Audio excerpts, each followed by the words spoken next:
Hey guys, welcome back to Auto Repair guys. Thank you guys for watching and subscribing to the channel. Today will be super helpful video guys for any of you having a car. Doesn't matter if it's BMW, Mercedes, Audi, American, Asian guys. If it's a turbocharged car, we will explain guys what can cause a condition of overboost and how to fix it.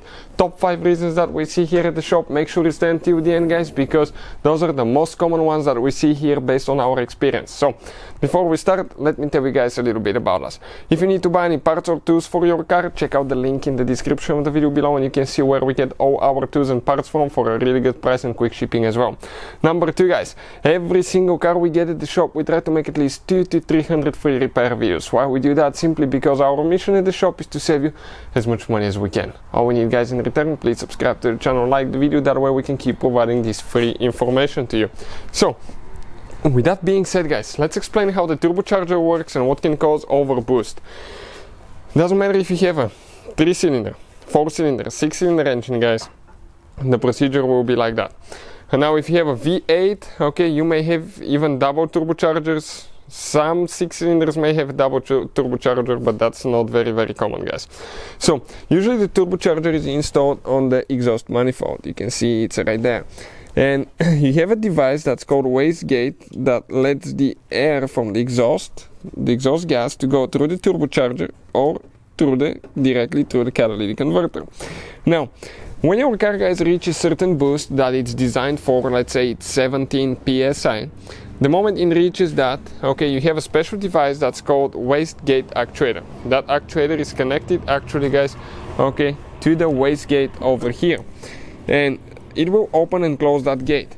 What it will do, it will release some of the air going through the turbo, so that way you're not going to overboost, because overboosting can cause mechanical problems. It can damage your engine, connecting rods, bearings, pistons. It could cause quite a bit of trouble.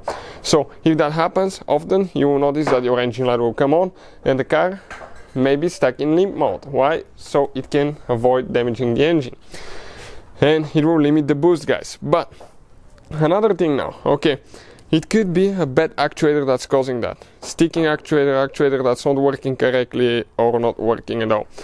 Another thing that can cause that is a sticking wastegate, the mechanical device that opens and closes. Make sure it's not sticking, disconnect the actuator and try moving it left and right all the way, and make sure it's not sticking anywhere and it's freely moving.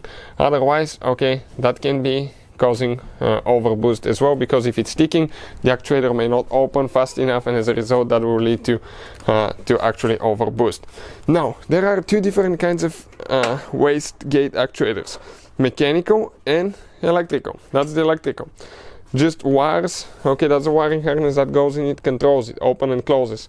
Now you may have a mechanical which is actually controlled by a vacuum line. That vacuum line is going to open and close the actuator. So if you have electrical one, always check your wiring harness, make sure it's not broken, loose, melted somewhere by the exhaust, anything like that. If you have a mechanical one, check vacuum lines, vacuum solenoids, and make sure you don't have vacuum leaks, because that can affect the turbo as well. Now, and another thing that we see guys, you have 2 sensors usually. One is known as a T-map, the turbo map sensor, and one regular map sensor.